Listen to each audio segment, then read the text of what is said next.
In the demand of recruitment of STGT after the declaration of results, once again there was a protest in front of Agartala City Center by 2022 STGT candidate on Monday. On that day, the STGT candidates shows their grief by carrying placards in their hands.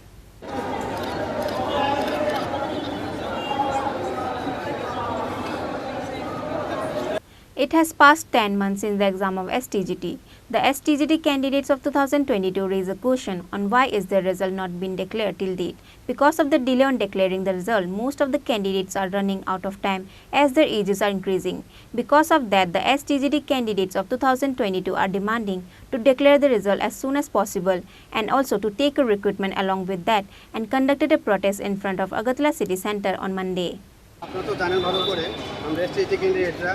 বিগত 9 মাস ধরে অনেকবার রাজ্য সরকারের কাছে বিভিন্ন আবেদন করছি, কিন্তু বিগত কিছুদিন আগে আমরা অতিরিক্ত কলেজের সামনে জমায়েত করেছিলাম সেই আসে নিয়ে যে আপনাদের আমরা জানাবো আপনাদের মাধ্যমে আমাদের যে দাবিটা বা ধরুন আমাদের যে আবেদনটা বিনামূল্যে আবেদনটা, কিন্তু দেখা যাচ্ছে 2-3বার গ্যাদারিং করার পরও বা রাজ্য সরকারের কাছে আপনারা বিনামূল্যে অনুরোধ করার পরও রাজ্য সরকার থেকে আমরা কোনো উত্তর পাইনি বা ডেটা ডিক্লেয়ার হয়নি, নিয়োগ প্রক্রিয়া সম্পন্ন করা হয়নি। আর অনেক দিনের পর অতিবাহিত হয়ে গেছে। আমরা জানতাম যে কিছুদিন আগে আপনার বিধানসভা দিবসে নিয়ে সিএম স্যার রিকোয়েস্ট বলেছিল যে এটা একটা আইনি জটিলতা আছে, বাট আমরা তো জানি সেই আইনি জটিলতা এখন কেটে গেছে। তো রাজ্য সরকার যদি চায় 2022 সালের STGTর পরীক্ষার উত্তীর্ণদের নিয়োগ করতে পারে। আপনারা এই যাবত কোনো অসুবিধা হচ্ছে যে বিগত এই সরকার আসার পর STGTর ক্ষেত্রে নিয়োগ প্রক্রিয়া একদম নিম্নমাত্রা হয়েছে, খুব কম অল্প সংখ্যক সুযোগ নিয়োগ হয়েছে, কিন্তু যে জায়গায় ট্যাট 1 এবং ট্যাট 2 রিক্রুট হয়েছে। আমরা দেখতে পাচ্ছি যে রাজ্য সরকার ন্যাশনাল এডুকেশন পলিসিও চালু করেছে রিসেন্ট ইয়ার মধ্যে। দেখা যাচ্ছে ওদের মধ্যে উচ্চশিক্ষায় অনেক প্রাধান্য দেওয়া হচ্ছে, উচ্চশিক্ষা মাধ্যমিক স্তর থেকে শুরু হয়। তো আমরা তো সেই জায়গার নবম ও দশম শ্রেণীর সেকেন্ডারি আমরা ওই জায়গায় হলো বেস, স্টুডেন্টের বেস, এখান থেকে তারা ভবিষ্যতে উচ্চশিক্ষার দিকে অগ্রসর হয়।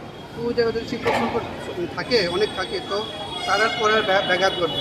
আজ অনেকদিন যাবৎ আমরা রাজ্য সরকারের কাছে এবং তথা আমাদের অভিভাবক মুখ্যমন্ত্রীর কাছে আকুলভাবে আবেদন করে আসছিলাম যাতে তিনি বিষয়টা মানবিক দৃষ্টিভঙ্গি দিয়ে রেখে এবং সবাইকে রিক্রুট করে যারা কোয়ালিফাইড করেছে। এক্ষেত্রে কিছুটা হলেও শিক্ষক সংকট লাঘব হবে আমি একটু মনে করতে পারি। আর আরেকটা আপনার কাছে রিকোয়েস্ট, কিছুদিন আগে আমরা দেখতে পেলাম 2-3 দিন আগে টেটের রেজাল্ট পাবলিশ হয়ে গেছে। তো আমি যতটুকু জানি 2022-এর ডিসেম্বরে টেট এক্সাম হয়েছিল, আমাদের অনেক পরে 3-4 মাস পরে ওটার রেজাল্ট ডিক্লেয়ার হয়ে গেছে এবং ভেরিফিকেশনও ডাকা হয়ে গেছে, ডেটও দিয়ে ফেলেছে। বাট আমাদেরটা না, এখনও আমাদের এক্সাম কিন্তু ওদের আগে হয়েছে, বাট রেজাল্টও ডিক্লেয়ার হয়নি, নিয়োগ প্রক্রিয়া কোনো এ বিষয়ে কোনো বক্তব্য নেই। আমরা অনেকবার সিএম স্যারের কাছে দেখা করতে গিয়েছিলাম, চেষ্টা করেছিলাম, বাট ওখান থেকে আমরা আমাদেরকে অ্যালাউ করিনি দেখা করার জন্য। আমরা আপনাদের মাধ্যমে ওনার কাছে বিভিন্নভাবে অনুরোধ করতে চাইতেছি যে উনি যেন বিষয়টা দেখে মানবিক দৃষ্টিভঙ্গি দিয়েছিলেন। আমরা ওনার কাছে মানে ওনার সাক্ষাৎকারের জন্য অনেকবার চেষ্টা করেছি, অনেকবার সেক্রেটারি হোক এবং ওনার বাসভবন হোক, বাট আমাদেরকে পারমিশন দেওয়া হয়নি। আমরা এইসব বিষয়গুলো ওনার কাছে তুলে ধরবার জন্য যাতে রাজ্য সরকার এই STGT ম্যাটারটা অ্যাজ আর্লি অ্যাজ পসিবল মানে সমাপ্তি করে, সমস্যা সমাধান করে যাতে সবাই। আমরা আমরা আপনারা জানেন যে দীর্ঘদিনের আমরা এই আন্দোলন বা বলতে পারেন যে জমায়েত বা যে রিকোয়েস্ট আমরা করে আসছি। এত কিছুর পরও আমরা এখনও সরকারের কাছে আশাবাদী এবং সরকারের কাছে আমরা পূর্ণ আস্থা আছে, পূর্ণ বিষয় আছে যে মানে আমাদের যে মুখ্যমন্ত্রী মহোদয় উনি কাউকে বঞ্চিত করবেন না। ST হোক, জেনারেল হোক, যারা কোয়ালিফাইড করতে সবাই নিয়োগ করবেন যাতে নবম দশম শ্রেণীর যে শিক্ষক যে স্বল্পতা আছে সেটা কিছুটা হলেও নিরসন করে।